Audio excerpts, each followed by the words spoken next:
Hello students, welcome to Indian Constitution class. Today's subject is Central Council of Ministers, ಕೇಂದ್ರ ಮಂತ್ರಿ ಮಂಡಲ. ಈಗಾಗಲೇ ಪ್ರಧಾನಮಂತ್ರಿಯವರ ಒಂದು ನೇಮಕ ಮತ್ತು ಅವರಿಗೆ ವಹಿಸಿಕೊಟ್ಟಂಥ ಕೆಲವು ಕಾರ್ಯಗಳ ಕುರಿತು ಅಭ್ಯಾಸ ಮಾಡಿದ್ದೀವಿ.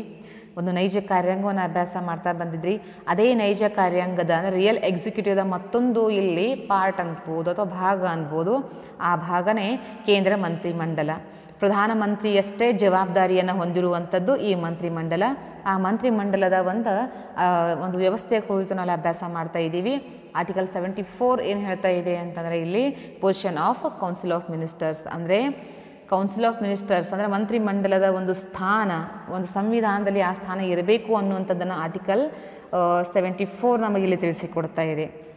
ಹಾಗಾದರೆ ಕೌನ್ಸಿಲ್ ಆಫ್ ಮಿನಿಸ್ಟರ್ಸ್ ಅಂದರೆ ಯಾರು, ಯಾವ ರೀತಿಯಾಗಿ ರಚನೆ ಆಗ್ತಾ ಇದೆ ಇದು ಅನ್ನೋದನ್ನು ನಾವಿಲ್ಲಿ ಅಭ್ಯಾಸ ಮಾಡಬೇಕಾಗ್ತಾ ಇದೆ. ಮುಖ್ಯವಾಗಿ ಮಂತ್ರಿಮಂಡಲದ ರಚನೆ ಮಾಡಬೇಕಾದ್ರೆ ಎಷ್ಟು ಜನ ಸದಸ್ಯರನ್ನು ನಾವು ಸಚಿವರನ್ನಾಗಿ ನೇಮಕ ಮಾಡಬಹುದು, ಸಚಿವ ಸಂಪುಟದಲ್ಲಿರ್ತಕ್ಕಂಥ ಸದಸ್ಯರ ಸಂಖ್ಯೆ ಎಷ್ಟಿರಬೇಕು ಅನ್ನೋದನ್ನು ನಮಗಲ್ಲಿ ನಮ್ಗೆ ಗೊತ್ತಾಗಬೇಕು.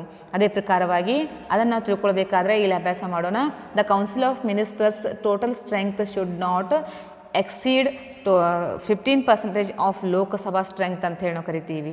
ಅಂದರೆ ಲೋಕಸಭೆಯ ಸದಸ್ಯರ 15% ಸ್ಥಾನಗಳನ್ನು ನಾವು ಮಂತ್ರಿಮಂಡಲದಲ್ಲಿ ರಚನೆ ಮಾಡಬೇಕು. ಅಂದರೆ ಮಂತ್ರಿಮಂಡಲವನ್ನಾಗಿ ಸಚಿವ ಸಂಪುಟವನ್ನಾಗಿ ನಾವು ರಚನೆ ಮಾಡ್ತೀವಿ.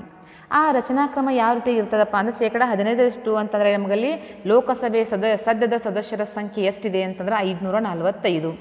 ಆ 545ರ ಪೈಕಿ ಇಲ್ಲಿ 15% ಅಂತಂದರೆ ಸುಮಾರು ಒಂದು 80ರಿಂದ 82 ಸ್ಥಾನಗಳನ್ನು ನಾವು ಕಾಯ್ದಿರಿಸುವಂಥದ್ದು. ಅದರಲ್ಲಿ ಒಂದು 70 ಅಥವಾ ಒಂದು 75 ಸ್ಥಾನಗಳನ್ನು ಈಗಾಗಲೇ ನಾವು ಒಂದು ಮಂತ್ರಿಮಂಡಲದಲ್ಲಿ ಅಥವಾ ಸಚಿವರ ಒಂದು ಖಾತೆಗಳನ್ನಾಗಿ ನಾವು ವಿಂಗಡಣೆ ಮಾಡ್ತಾ ಇದ್ದೀವಿ. ಇನ್ನು ಆ ಪ್ರಕಾರ 15% ಮೀರದೇ ಇರುವಂಥ ರೀತಿಯಲ್ಲಿ ನಾವು ಖಾತೆಗಳನ್ನ ಹಂಚಿಕೆ ಮಾಡಬೇಕಾಗ್ತಾ ಇದೆ. ಅದಕ್ಕೆ ನಾವು ಸಚಿವ ಸಂಪುಟ ಅಥವಾ ಒಂದು ಮಂತ್ರಿಮಂಡಲ ಅಂತೇಳಿ ನಾವು ಗುರುತಿಸ್ತಾ ಇದ್ದೀವಿ. ಹಾಗಾದರೆ ಮಂತ್ರಿಮಂಡಲದಲ್ಲಿರ್ತಕ್ಕಂಥ ಒಂದು ಪ್ರಕಾರಗಳು ಏನೇನು ಅನ್ನೋದನ್ನು ನಾವು ಅಭ್ಯಾಸ ಮಾಡಬೇಕಾಗ್ತಾ ಇದೆ. Common 3 types of the ministers. Article 76 ಅಂತ ಹೇಳಿ ನಾವು ಕರಿತೀವಿ. ಆರ್ಟಿಕಲ್ ಒಂದು ಸಂವಿಧಾನದ 76ನೇ ವಿಧಿಯ ಅನ್ವಯ ಒಂದು ಕೇಂದ್ರ ಮಂತ್ರಿಮಂಡಲದಲ್ಲಿ 3 ಪ್ರಕಾರಗಳಿವೆ ಅನ್ನೋದನ್ನು ನಾವು ಅಭ್ಯಾಸ ಮಾಡ್ತೀವಿ. ಅದರಲ್ಲಿ ಫಸ್ಟ್ ಒನ್ ಕ್ಯಾಬಿನೆಟ್ ಮಿನಿಸ್ಟರ್ಸ್, ಸಂಪುಟದ ಸಚಿವರು ಅಂತ ಹೇಳಿ ನಾವು ಕರಿತೀವಿ. ಸಂಪುಟದ ಸಚಿವರು ಅಂತಂದರೆ ಇಲ್ಲಿ ಯಾರು? ಮುಖ್ಯವಾಗಿ ಕೇಂದ್ರದಲ್ಲಿರ್ತಕ್ಕಂಥ ಒಂದು ಕೇಂದ್ರದಲ್ಲಿ ಬಹುಮತ ಪಡ್ಕೊಂಡು ಬಂದಂಥ ಸದಸ್ಯರಲ್ಲಿಯ ಕೆಲವೊಬ್ಬರನ್ನು ನಾವೇನು ಆಯ್ಕೆ ಮಾಡಿ ಏನು ಮಾಡ್ತೀವಿ ಅಂತಂದರೆ ಸಚಿವ ಸ್ಥಾನವನ್ನು ಕೊಡ್ತಾ ಇದೆ, ಅವರಿಗೆ ಕ್ಯಾಬಿನೆಟ್ ಮಿನಿಸ್ಟರ್ಸ್ ಅಂತ ಹೇಳಿ ನಾವು ಕರಿತೀವಿ.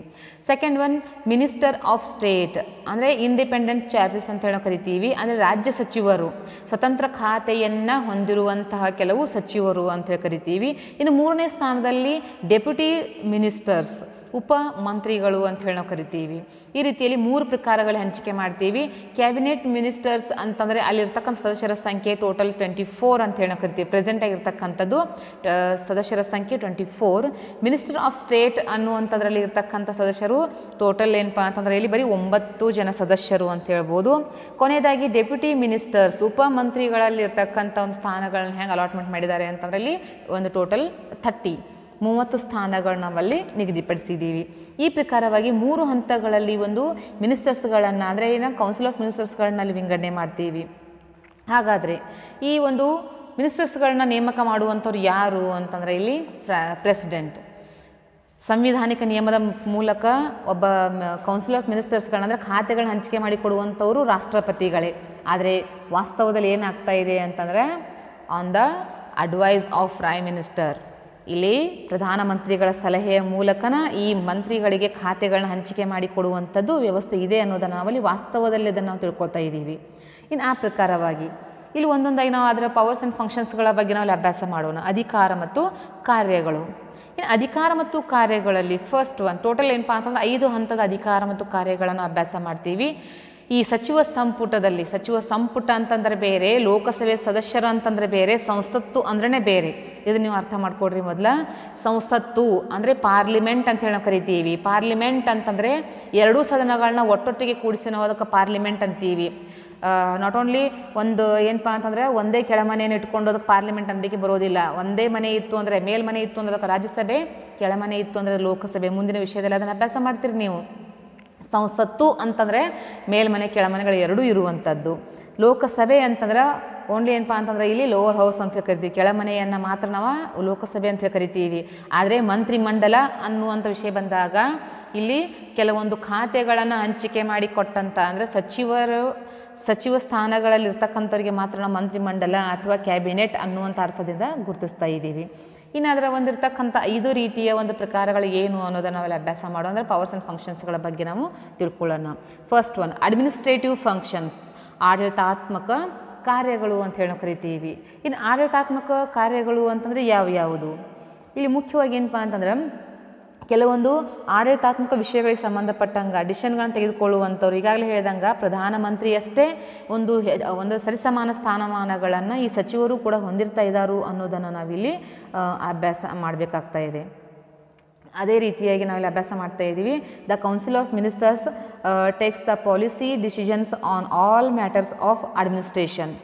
ಟೋಟಲ್ ಆಗಿ ಎಲ್ಲ ರೀತಿಯ ಆಡಳಿತಾತ್ಮಕ ಒಂದು ಅಧಿಕಾರಗಳನ್ನು ಅಥವಾ ಡಿಸಿಷನ್ಸ್ಗಳನ್ನ ತೆಗೆದುಕೊಳ್ಳುವಂಥ ಜವಾಬ್ದಾರಿ ಈ ಮಂತ್ರಿಮಂಡಲಕ್ಕಿದೆ. ಒಬ್ಬ ಆಡಳಿತಾಧಿಕಾರಿ ಸರಿಯಾದ ರೀತಿಯಲ್ಲಿ ಕೆಲಸ ಕಾರ್ಯಗಳನ್ನ ನಿರ್ವಹಿಸದೇ ಇದ್ದಾಗ ಅವರನ್ನು ಆ ಹುದ್ದೆಯಿಂದ ಕೆಳಗಿಳಿಸುವಂಥ ಅಥವಾ ಅವರನ್ನು ಬೇರೆ ಕಡೆಗೆ ಒಂದು ಬದಲಾಯಿಸುವಂಥ ಅಥವಾ ಸರಿಯಾದ ರೀತಿಯಲ್ಲಿ ಕಾರ್ಯಚಟುವಟಿಕೆಗಳನ್ನು ನಡೆಸುವಂಥ ರೀತಿಯಲ್ಲಿ ಅವರ ಮೇಲೆ ಅಧಿಕಾರ ಚಲಾಯಿಸುವಷ್ಟು ಹೆಚ್ಚಿನ ಅಧಿಕಾರವನ್ನು ಈ ನಮ್ಮ ಮಂತ್ರಿಮಂಡಲ ಹೊಂದಿದೆ ಅನ್ನೋದನ್ನು ನಾವಿಲ್ಲಿ ಅಭ್ಯಾಸ ಮಾಡ್ತೀವಿ. ಯಾಕಂತಂದರೆ ಒಂದು ಸರ್ಕಾರದ ಶಾಸನ ರಚನೆ ಮಾಡುವಂಥವರು ಇವರು ಯಾರು? ಪ್ರಧಾನಮಂತ್ರಿ ಮತ್ತು ಮಂತ್ರಿಮಂಡಲ. ಹಾಗಾದರೆ ರಚನೆ ಮಾಡಿದಂಥ ಶಾಸನವನ್ನು ಕಾರ್ಯರೂಪಕ್ಕೆ ತರುವಂಥವ್ರು ಯಾರು? ಆಡಳಿತಾತ್ಮಕ ವರ್ಗ. ಆ ಆಡಳಿತಾತ್ಮಕ ವರ್ಗದ ಮೇಲೆ ಈ ಮಂತ್ರಿಮಂಡಲದ ನಿಯಂತ್ರಣ ಯಾಕೆ ನಮ್ಮ ಸಂವಿಧಾನ ಇಲ್ಲಿ ಇಟ್ಟಿದೆ ಅಂತಂದರೆ, ನಾವು ರಚನೆ ಮಾಡಿದಂಥ ಒಂದು ಶಾಸನ ಸರಿಯಾದ ರೀತಿಯಲ್ಲಿ ಜನರಿಗೆ ತಲುಪಲಿ, ಸರಿಯಾದ ರೀತಿಯಲ್ಲಿ ಕಾರ್ಯರೂಪಕ್ಕೆ ಬರಲಿ ಅನ್ನೋ ಕಾರಣಕ್ಕಾಗಿ ಕಾರ್ಯರೂಪಕ್ಕೆ ಬರುವ ತನಕನೂ ಕೂಡ ಆಡಳಿತಾತ್ಮಕವಾದಂಥ ನಿಯಂತ್ರಣವನ್ನು ಈ ನಮ್ಮ ಕೇಂದ್ರ ಮಂತ್ರಿಮಂಡಲ ಇಟ್ಟುಕೊಳ್ಳೋದ್ರ ಸಲುವಾಗಿ ಈ ಅಧಿಕಾರವನ್ನು ಅವರಿಗೆ ನೀಡಿದೆ ಅಂತ ಹೇಳೋ ಕರಿಬಹುದು. ಅದಕ್ಕಾಗಿ ಆಡಳಿತಾತ್ಮಕ ಎಲ್ಲ ಜವಾಬ್ದಾರಿಯನ್ನು ಈ ನಮ್ಮ ಒಂದು ಮಂತ್ರಿಮಂಡಲನೂ ಕೂಡ ವಹಿಸಿಕೊಳ್ತಾ ಇದೆ ಅಂತ ಅನ್ಬೋದು. ಪ್ರಧಾನಮಂತ್ರಿಯ ಜೊತೆಗೆ ಮಂತ್ರಿಮಂಡಲಕ್ಕೂ ಕೂಡ ಒಂದು ಆಡಳಿತಾತ್ಮಕ ಒಂದು ಅಧಿಕಾರಿಗಳ ಮೇಲೆ ನಿಯಂತ್ರಣವನ್ನು ಸಾಧಿಸುವಷ್ಟು ಜವಾಬ್ದಾರಿ ಅವರಿಗೆ ಇಲ್ಲಿ ನೀಡಲಾಗಿದೆ. Next second one legislative functions ಅಂತ ಹೇಳಿ ಕರಿತೀವಿ. ಶಾಸನೀಯ ಕಾರ್ಯಗಳು. ಶಾಸನೀಯ ಕಾರ್ಯಗಳು ಅಂತಂದರೆ ಶಾಸನಗಳನ್ನು ರಚಿಸುವಂಥ ಒಂದು ಜವಾಬ್ದಾರಿ. ಈಗಾಗಲೇ ಶಾಸಕರು ಒಂದು ಶಾಸನಗಳನ್ನು ಮಂಡಿಸ್ತಾ ಇದ್ದಾರೆ. ಸಂವಿಧಾನದಲ್ಲಿ ಇರ್ತಕ್ಕಂಥ ನಿಯಮಗಳ ಬದಲಾವಣೆಯಾಗಿರ್ಬೋದು ಅಥವಾ ಪ್ರಜೆಗಳಿಗೆ ಬೇಕಾದಂಥ ಕೆಲವು ಹೊಸ ಯೋಜನೆಗಳಾಗಿರ್ಬೋದು. ಆ ಯೋಜನೆಗಳನ್ನ ಕಾರ್ಯರೂಪಕ್ಕೆ ತರುವ ಮುನ್ನ ಒಂದು ಶಾಸನದ ರೂಪದಲ್ಲಿ ಮಂಡನೆ ಆಗಬೇಕು. ಯಾಕಂತಂದರೆ ಮಸೂದೆ ಮಂಡನೆ ಆಗುವ ಮುಂಚೆ ಯಾವುದೋ ಕಾಯ್ದೆ ಆಗೋದಿಲ್ಲ. ಹಾಗಾಗಿ ಪ್ರತಿಯೊಂದನ್ನು ಕೂಡ ಈಗ ಒಂದು ಫಾರ್ ಎಕ್ಸಾಂಪಲ್ ಒಂದು ಚುನಾವಣಾ ಪೂರ್ವದಲ್ಲಿ ಒಂದು ಪಕ್ಷ ಕೆಲವೊಂದು ಆಶ್ವಾಸನೆಗಳನ್ನ ಪ್ರಜೆಗಳಿಗೆ ಕೊಟ್ಟಿರ್ಬೋದು. ಆದರೆ ಅವೆಲ್ಲ ಆಶ್ವಾಸನೆಗಳನ್ನ ಕೊಟ್ಟಿದ್ದಾರೆ ಅನ್ನೋ ಕಾರಣಕ್ಕಾಗಿ ಅಧಿಕಾರಕ್ಕೆ ಬಂದ ತಕ್ಷಣ ತಗೊಳ್ರಪ್ಪ ನಿಮಗೆಲ್ಲ ಬೇಕಾದಂಥ ಯೋಜನೆಗಳನ್ನು ತನ್ನಲಿಕ್ಕೆ ಬರೋದಿಲ್ಲ. ಪ್ರತಿಯೊಂದು ಯೋಜನೆಗಳು ಪಾರ್ಲಿಮೆಂಟ್ದಲ್ಲಿ ಒಂದು ಶಾಸನದ ರೂಪದಲ್ಲಿ ಮಂಡನೆ ಆಗಬೇಕು. ಮಂಡನೆ ಆದ ನಂತರದಲ್ಲಿ ಕೆಳಮನೆ ಮೇಲ್ಮನೆಯ ಎಲ್ಲ ಸದಸ್ಯರ ಅನುಮತಿ ಪಡೆದುಕೊಳ್ಳಬೇಕು. ಆಮೇಲೆ ರಾಷ್ಟ್ರಪತಿಯವರ ಅನುಮೋದನೆಯೊಂದಿಗೆ ಅದು ಶಾಸನ ಕಾನೂನಾಗ್ತಾ ಇದೆ. ಶಾಸನವನ್ನು ನಾವು ಕಾನೂನನ್ನಾಗಿಸಬೇಕಾದ್ರೆ ಇಷ್ಟೂ ರೂಲ್ಸ್ಗಳನ್ನ ಫಾಲೋ ಅಪ್ ಮಾಡಿ ಅದು ಏನಪ್ಪ ಅಂದ್ರೆ ಕೊನೆಯದಾಗಿ ರಾಷ್ಟ್ರಪತಿಯವರ ಅನುಮೋದನೆಯ ನಂತರ ಅವರ ಹಸ್ತಾಕ್ಷರದ ನಂತರ ಅದು ಕಾನೂನು ಆಗ್ತಾ ಇದೆ, ಕಾಯ್ದೆ ಆಗ್ತಾ ಇದೆ. ಕಾಯ್ದೆ ಆದಾಗ ಮಾತ್ರ ಅದು ಪ್ರಜೆಗಳಿಗೆ ತಲುಪಿಸುವಂಥ ಒಂದು ಅವಕಾಶವನ್ನು ಹೊಂದ್ತಾ ಇದ್ದೀವಿ. ಹಾಗಾಗಿ ಇಲ್ಲಿ ಪ್ರತಿಯೊಂದು ಶಾಸನಗಳನ್ನ ಮಂಡಿಸಬೇಕಾದರೂ ಕೂಡ ಪ್ರಜೆಗಳ ಒಂದು ಅವಶ್ಯಕತೆ, ಅವರಲ್ಲಿರ್ತಕ್ಕಂಥ ಸಮಸ್ಯೆಗಳು ಇವೆಲ್ಲವುಗಳನ್ನ ನೋಡಿಕೊಂಡು ಒಂದು ಶಾಸನವನ್ನು ಮಂಡನೆ ಮಾಡಬೇಕಾಗ್ತಾ ಇದೆ. ಈ ರೀತಿಯಾಗಿ ಏನಂತಂದರೆ ಇಲ್ಲಿ ಒಂದು ಶಾಸನೀಯ ಅಧಿಕಾರಗಳು ಅಂದರೆ ಶಾಸನಗಳನ್ನ ಮಂಡಿಸೋದಾಗಿರ್ಬೋದು, ಅದನ್ನು ಎಲ್ಲ ಸದಸ್ಯರ ಅನುಮತಿಯನ್ನು ಪಡೆದುಕೊಳ್ಬೋದಾಗಿರ್ಬೋದು, ಅಥವಾ ರಾಷ್ಟ್ರಕ್ಕೆ ಯಾವ ರೀತಿಯ ಶಾಸನಗಳನ್ನು ಅಥವಾ ಯೋಜನೆಗಳನ್ನ ಹಮ್ಮಿಕೊಳ್ಬೇಕು ಅನ್ನುವಂಥ ವಿಚಾರವಾಗಿ ಈ ಮಂತ್ರಿಮಂಡಲನೂ ಕೂಡ ಅತಿ ಹೆಚ್ಚಿನ ಜವಾಬ್ದಾರಿಯನ್ನು ಹೊಂದಿರ್ತಾ ಇದೆ. Next third one collective responsibility ಅಂತ ಹೇಳಿ ಕರಿತೀವಿ. ಅಂದರೆ ಇಲ್ಲಿ ಸಾಮೂಹಿಕ ಹೊಣೆಗಾರಿಕೆ ಅನ್ನುವಂಥ ಒಂದು ಅರ್ಥವನ್ನು ನಾವಿಲ್ಲಿ ಅಭ್ಯಾಸ ಮಾಡ್ತೀವಿ. Our constitution clearly says that the council of ministers shall be collectively responsibility to house of people. ಇಲ್ಲಿ ನೋಡ್ರಿ ಯಾವ ರೀತಿಯಾಗಿ ಅಂತಂದ್ರೆ ಲೋಕಸಭೆಯ ಅಂದರೆ ಕೆಳಮನೆಯಾದಂಥ ಒಂದು ಲೋಕಸಭೆ ಹೌಸ್ ಆಫ್ ಪೀಪಲ್ ಅಂತ ಹೇಳಿ ಕರಿತೀವಿ. ಅಂದರೆ ಜನತಾ ಸದನ ಅಂತ ಹೇಳಿ ಕರಿತೀವಿ. ಪ್ರಜಾಪ್ರತಿನಿಧಿ ಸದನ ಅನ್ನುವಂಥ ಹೆಸರಿನಿಂದನೂ ಕೂಡ ಕರಿತೀವಿ. ಯಾವುದಕ್ಕೆ? ಲೋಕಸಭೆಗೆ. ಯಾಕಂತಂದರೆ ಪ್ರಜೆಗಳಿಂದ ಆಯ್ಕೆಯಾಗಿರುವಂಥ ಒಂದು ಸದನ ಅಂತ ಹೇಳಿ ನಾವು ಕರಿತೀವಿ. ಆ ಪ್ರಜೆಗಳಿಂದ ಆಯ್ಕೆಯಾಗಿರುವಂಥ ಸದನ ಅಂತಂದ್ರೆ ಅದಕ್ಕೆ ಸಾಮೂಹಿಕ ಜವಾಬ್ದಾರಿ, ಸಾಮೂಹಿಕ ಹೊಣೆಗಾರಿಕೆ, ಒಂದು ಜವಾಬ್ದಾರಿ ಹೆಚ್ಚಾಗಿರ್ತದೆ ಅನ್ನೋದನ್ನು ನಾವಿಲ್ಲಿ ತಿಳ್ಕೊಳ್ಬೇಕಾಗ್ತಾ ಇದೆ. ಯಾಕ ಅಂತಂದರೆ ಇಲ್ಲಿ ಒಂದು ಇಂಡಿವಿಜುವಲ್ ರೆಸ್ಪಾನ್ಸಿಬಿಲಿಟಿನೂ ಕೂಡ ಇರ್ತಾ ಇದೆ. ಯಾಕ ಅಂತಂದರೆ ಅವರು ಇಡೀ ರಾಷ್ಟ್ರದಲ್ಲಿ ಒಬ್ಬನೇ ಒಬ್ಬ ವ್ಯಕ್ತಿ ಒಂದು ಕ್ಷೇತ್ರದಿಂದ ಆಯ್ಕೆಯಾಗಿ ಬಂದಿದ್ದಾನು ಅಂತಂದರೆ ಆ ಕ್ಷೇತ್ರದ ಜನತೆಯ ಸಮಸ್ಯೆಗಳನ್ನು ನಿವಾರಿಸುವಂಥದ್ದು, ಬೇಡಿಕೆಗಳನ್ನು ಈಡೇರಿಸುವಂಥದ್ದು. ಇನ್ನು ಸಾಮೂಹಿಕ ಹೊಣೆಗಾರಿಕೆ ಅಂತಂದರೆ ನಮ್ಮ ರಾಷ್ಟ್ರದಲ್ಲಿ ಸರ್ಕಾರ ಪದ್ಧತಿ ಯಾವುದಿದೆ ಅನ್ನೋದನ್ನು ನಿಮಗೆ ಮೇಲಿಂದ ಮೇಲೆ ಹೇಳ್ತಾನೆ ಬರ್ತಾ ಇದ್ದೀನಿ. ಪಾರ್ಲಿಮೆಂಟರಿ ಫಾರ್ಮ್ ಆಫ್ ಗೌರ್ಮೆಂಟ್, ಒಂದು ಸಂಸದೀಯ ಸರ್ಕಾರ ಪದ್ಧತಿ ನಮ್ಮಲ್ಲಿದೆ. ಯಾವುದೇ ಡಿಸಿಷನ್ಗಳನ್ನು ಒಬ್ಬನೇ ಒಬ್ಬ ವ್ಯಕ್ತಿ ತೆಗೆದುಕೊಳ್ಳಿಕ್ಕೆ ಸಾಧ್ಯ ಇಲ್ಲ. ಅವನು ರಾಷ್ಟ್ರಪತಿನೇ ಆಗಿರ್ಬೋದು, ಪ್ರಧಾನಮಂತ್ರಿನೇ ಆಗಿರ್ಬೋದು, ಅಥವಾ ಯಾವುದೇ ಮಂತ್ರಿನೇ ಆಗಿರ್ಬೋದು. ಒಬ್ಬನು ತೆಗೆದುಕೊಳ್ಳಿಕ್ಕೆ ಯಾವತ್ತೂ ಕೂಡ ಅವಕಾಶ ಇಲ್ಲ. ಒಂದು ಶಾಸನ ಕಾನೂನು ಆಗಬೇಕಾದ್ರೆ, ಕಾನೂನು ಆಯಿತು ಅಂತಂದರೆ ಅದಕ್ಕೆ ಸಂಸತ್ತು ಅಂದರೆ ಮೇಲ್ಮನೆ, ಕೆಳಮನೆ, ಪ್ರಧಾನಮಂತ್ರಿ ಮತ್ತು ರಾಷ್ಟ್ರಪತಿ ಎಲ್ಲರೂ ಒಪ್ಪಿಗೆ ಕೊಟ್ಟಂತೆ ಅನ್ನೋದನ್ನು ನಾವಲ್ಲಿ ಸಾಬೀತು ಮಾಡ್ತೀವಿ. ಹಾಗಿರುವಾಗ ಒಂದು ಶಾಸನ ಕಾನೂನು ಆಗಬೇಕಾದ್ರೆ ಇಲ್ಲಿ ಎಲ್ಲ ಮಂತ್ರಿಗಳ ಅನುಮತಿ ಅತ್ಯವಶ್ಯಕ. ನೀವು ಅನ್ಬೋದು, ಒಬ್ಬೊಬ್ರಿಗೆ ಒಂದೊಂದು ಖಾತೆಗಳನ್ನ ಕೊಟ್ಟಿರ್ತೀವಿ ಅಂದಮೇಲೆ ಅವರವರು ಅದರ ಒಂದು ಖಾತೆಯಲ್ಲಿ ಬೇಕಾದಂಥ ಸುಧಾರಣೆಗಳನ್ನ ಮಾಡಿಕೊಳ್ಬೋದೇನಾ ಅಂತ ನೀವು ಕೇಳ್ಬೋದು. ಮಾಡಿಕೊಳ್ಬೋದು ನಿಜ. ಆದರೆ ಆ ಸುಧಾರಣೆ ಪೂರ್ವದಲ್ಲಿ ಶಾಸನ ಅಂತೇನು ರಚನೆ ಆಗ್ತಾ ಇದೆ, ಆ ರಚನೆ ಆದಂಥ ಶಾಸನಕ್ಕೆ ಪ್ರತಿಯೊಬ್ಬ ಸದಸ್ಯರ ಅನುಮತಿ ಅವಶ್ಯಕ. ಇನ್ನು ಪ್ರತಿಯೊಬ್ಬ ಸದಸ್ಯರ ಅನುಮತಿ ಅನ್ನಂದರೆ ಅವ್ರಿಗೆ ಗೊತ್ತಾಗಬೇಕು ನಮ್ಮ ಸರ್ಕಾರ ಏನು ಮಾಡ್ತಾ ಇದೆ, ಯಾವ ಯೋಜನೆಗಳು ಹಮ್ಮಿಕೊಳ್ತಾ ಇದೆ, ಅದಕ್ಕೆ ನಾವು ಅನುಮತಿ ಕೊಡಬೇಕಾ ಬೇಡವಾ, ಅನುಮತಿ ಕೊಡಬೇಕಾದ್ರೆ ಅದು ನಮ್ಮ ಮುಂದಿನ ಒಂದು ಯೋಜನೆಗಳು ಯಾವ ರೀತಿಯಾಗಿ ಸಾಕಾರಗೊಳ್ಬೋದು ಅನ್ನುವಂಥ ಮುಂದಾಲು ಯೋಚನೆಯನ್ನು ಇಟ್ಟುಕೊಂಡು ಅದಕ್ಕೆ ಅನುಮತಿಯನ್ನು ನೀಡಬೇಕಾಗ್ತಾ ಇದೆ. ಹಾಗಾಗಿ ಒಂದು ಶಾಸನ ಕಾನೂನಾಯಿತು ಅಂದರೆ ಅದಕ್ಕೆ ಜವಾಬ್ದಾರಿ ಯಾರಾಗಿರ್ತಾ ಇದ್ದಾರೋ ಎಲ್ಲರೂ ಕೂಡ ಆಗಿರ್ತಾ ಇದ್ದಾರೆ. ಯಾಕಂತಂದರೆ ಯಾವ ವಿಷಯಕ್ಕೆ ನಾವು ಒಂದು ಸಾಮೂಹಿಕ ಜವಾಬ್ದಾರಿಯನ್ನು ಕೊಟ್ಟಿರ್ತೀವಿ ಅನ್ನೋದ್ರ ಬಗ್ಗೆ ಒಂದು ಸ್ವಲ್ಪ ಸ್ಪಷ್ಟವಾಗಿ ಕೇಳ್ಕೊಡ್ರಿ.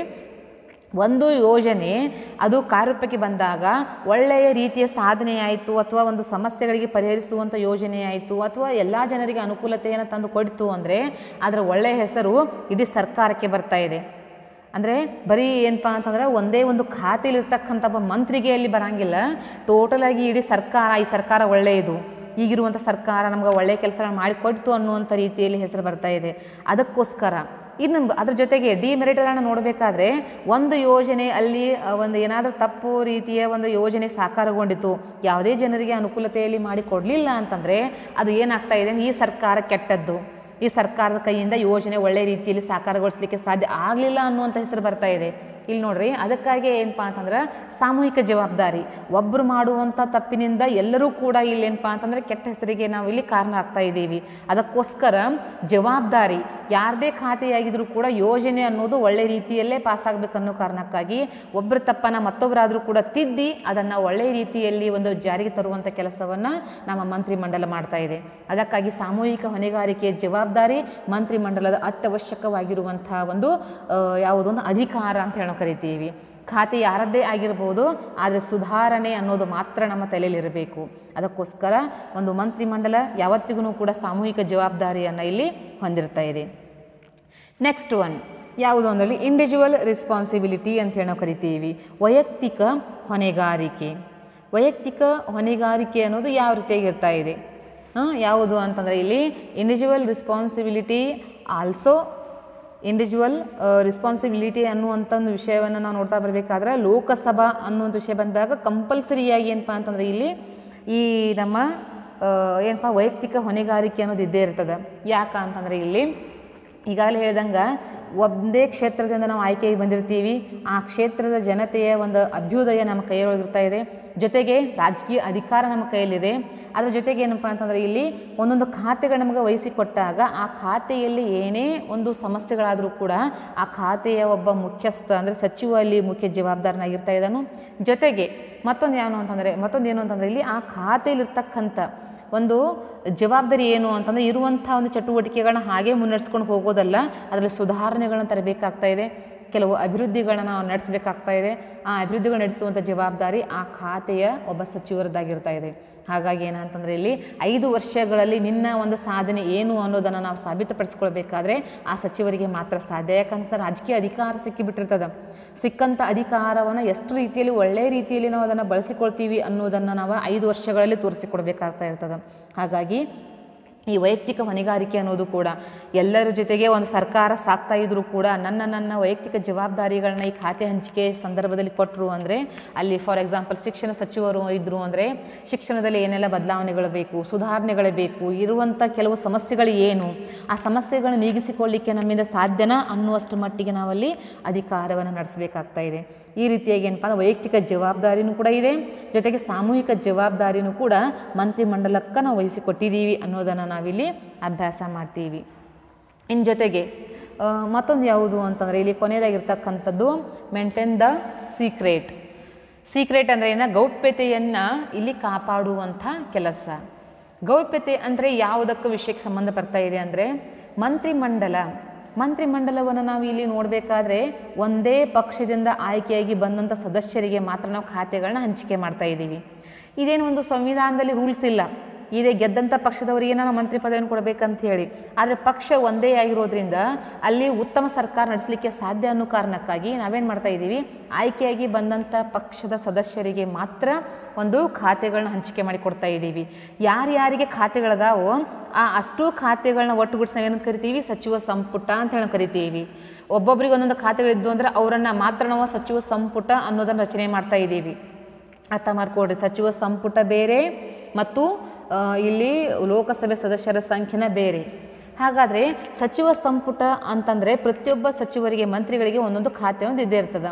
ಅವರನ್ನು ಕೂಡಿಸಿಕೊಂಡು ನಾವೇನು ಮಾಡ್ತೀವಿ ಅಂದರೆ ಪ್ರಧಾನಮಂತ್ರಿಗಳ ಒಂದು ಮುಖ್ಯಸ್ಥತೆಯಲ್ಲಿ ಒಂದು ಸಭೆಯನ್ನು ನಾವು ಕರಿತೀವಿ. ಅಂದರೆ ಸಚಿವ ಸಂಪುಟದ ಒಂದು ಅಧಿವೇಶನ ಅಂತ ಹೇಳಿ ಕರಿಬೋದು, ಸಭೆ ಅಂತೇಳಿ ನಾವು ಕರಿಬೋದು. ಆ ಸಭೆಯನ್ನು ಕರೆದಾಗ ಅಲ್ಲಿ ಕೆಲವೊಂದು ಕೆಲವೊಂದು ಡಿಸಿಷನ್ಸ್ಗಳನ್ನ ತೆಗೆದುಕೊಳ್ಬೇಕಾಗ್ತಾ ಇದೆ, ಯೋಜನೆಗಳನ್ನ ಹಮ್ಮಿಕೊಳ್ಬೇಕಾಗ್ತಾ ಇದೆ. ಆ ಯೋಜನೆಗಳು ಮುಂದೆ ಹೋಗಿ ಯಾವ ರೂಪವನ್ನು ತಾಳ್ತಾ ಇದ್ದಾವೋ ಅನ್ನೋದು ಇಂಪಾರ್ಟೆಂಟ್ ಅಲ್ಲ, ಆದರೆ ಆ ಯೋಜನೆಗಳನ್ನು ನಾವು ಜಾರಿಗೆ ತರೋದೋ ಅಥವಾ ಬೇಡವೋ ಅದರ ಮುಂದಾಲೋಚನೆ, ಅದರಿಂದ ಆಗ್ತಕ್ಕಂಥ ಅನಾಹುತಗಳು ಮತ್ತು ಕೆಲವೊಂದು ಅನುಕೂಲತೆಗಳು ಇವೆಲ್ಲವುಗಳ ಬಗ್ಗೆ ನಾವು ಡಿಸ್ಕಷನನ್ನು ಮಾಡಬೇಕಾಗ್ತಾ ಇರ್ತದೆ. ಅಂದರೆ ಲೋಕಸಭೆಯಲ್ಲಿ ಪರಿಚಯಿಸುವುದರ ಮುಂಚೆ ನಾವು ಸಚಿವ ಸಂಪುಟದಲ್ಲಿ ಆ ವಿಷಯಗಳ ಬಗ್ಗೆ ಚರ್ಚೆಗೆ ನಾವಲ್ಲಿ ತರಬೇಕಾಗ್ತಾ ಇದೆ. ಅವುಗಳ ಗೌಪ್ಯತೆಯನ್ನು ಕಾಪಾಡಿಕೊಳ್ಬೇಕು ನಾವು. ಯಾಕಂತಂದರೆ ಲೋಕಸಭೆಯ ಪರಿಚಯವಾಗುವ ಮುನ್ನ ಅದು ಎಲ್ಲಿಯೂ ಕೂಡ ಗೊತ್ತಾಗಬಾರ್ದು ಅನ್ನೋಂಥ ರೀತಿಯಲ್ಲಿ. ಹಾಗಾಗಿ ಆ ಗೌಪ್ಯತೆಯನ್ನು ಎಲ್ಲಿವರೆಗೆ ನಾವು ಕಾಪಾಡಿಕೊಳ್ತೀವೋ ಅಲ್ಲಿವರೆಗೆ ಯಶಸ್ಸಿನ ಸರ್ಕಾರ ಅನ್ನೋದಲ್ಲಿ ಜಾರಿಯಲ್ಲಿ ಬರ್ಬೋದು. ಒಂದು ವೇಳೆ ನಾವು ಗೌಪ್ಯತೆಯನ್ನು ಕಾಪಾಡಿಕೊಳ್ಳಿಲ್ಲ ಅಂತಂದರೆ ಆ ಸರ್ಕಾರ ತನ್ನದೇ ಆದಂಥ ಸಾಧನೆಗಳನ್ನು ಅರ್ಧಕ್ಕೆ ನಿಲ್ಲಿಸ್ತಾ ಹೋಗ್ಬೋದು, ಅಥವಾ ಅದರ ಒಂದು ಸಾಧನೆಗಳಿಗೆ ಏನಪ್ಪ ಅಂತಂದರೆ ಇಲ್ಲಿ ಕೊನೆ ಅನ್ನೋದು ಇರೋದಿಲ್ಲ. ಯಾಕಂದರೆ ಒಂದು ಪೂರ್ತಿಗೊಳಿಸ್ಲಿಕ್ಕೆ ಏನಪ್ಪ ಅಂತಂದ್ರೆ ಆ ಒಂದು ಮಂತ್ರಿಮಂಡಲವೇ ಒಂದು ಅಡ್ಡಿಯನ್ನು ಉಂಟು ಮಾಡಬಹುದು. ಹಾಗಾಗಿ ಒಂದು ಸರ್ಕಾರದ ಯಶಸ್ಸು ಅಥವಾ ಅದರ ಒಂದು ಅವನತಿ ಅನ್ನೋದು ಮಂತ್ರಿಮಂಡಲದ ಕೈಯಲ್ಲಿದೆ ಅನ್ನೋದನ್ನು ನಾವಿಲ್ಲಿ ತಿಳ್ಕೊಳ್ತಾ ಇದ್ದೀವಿ. ಹಾಗಾಗಿ ಒಂದು ಮಂತ್ರಿಮಂಡಲ ಅನ್ನೋದು ಯಾವ ರೀತಿಯಾಗಿ ರಚನೆ ಆಗ್ತಾ ಇದೆ ಅನ್ನೋದನ್ನು ನಾವಿಲ್ಲಿ ತಿಳ್ಕೊಳ್ಬೇಕಾದ್ರೆ ಮುಖ್ಯವಾಗಿ ಒಂದು ಸರ್ಕಾರದ ಉಳಿವು ಅಳಿವಿನ ಪ್ರಶ್ನೆಯೂ ಕೂಡ ಅದರ ಕೈಯಲ್ಲಿದೆ ಅನ್ನೋದನ್ನು ನಾವು ತಿಳ್ಕೊತೀವಿ. ಹಾಗಾಗಿ ಒಟ್ಟಿನಲ್ಲಿ ಕೇಂದ್ರ ಮಂತ್ರಿಮಂಡಲ ಅಂತಂದರೆ ಒಂದು ನೈಜ ಸರ್ಕಾರದ ರೂಪದಲ್ಲಿ ಕೆಲಸವನ್ನು ನಿರ್ವಹಿಸ್ತಾ ಇದೆ.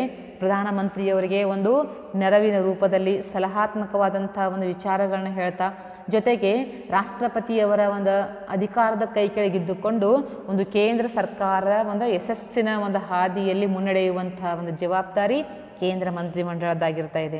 ಹಾಗಾಗಿ ಟೋಟಲ್ ಆಗಿ ಏನಪ್ಪ ಅಂತಂದರೆ ಆದಷ್ಟು ಮಟ್ಟಿಗೆ ತಮ್ಮ ಸೀಕ್ರೆಟ್ಗಳನ್ನ ಕಾಪಾಡಿಕೊಂಡು ಬೇರೆ ಬೇರೆ ಪಕ್ಷದವರಿಗೆ, ಬೇರೆ ಬೇರೆ ರಾಜಕೀಯದ ಒಂದು ಪಕ್ಷದವರಿಗೆ ತಮ್ಮದೇ ಆದಂಥ ಒಂದು ಯೋಜನಾ ಒಂದು ಗೌಪ್ಯತೆಯನ್ನು ಬಿಟ್ಟುಕೊಡದನ ಯಶಸ್ಸಿನ ಸರ್ಕಾರ ನಡೆಸಲಿಕ್ಕೆ ಈ ಕೇಂದ್ರ ಮಂತ್ರಿಮಂಡಲ ನಮಗೆ ಸಹಾಯಕಾರಿಯಾಗಿದೆ.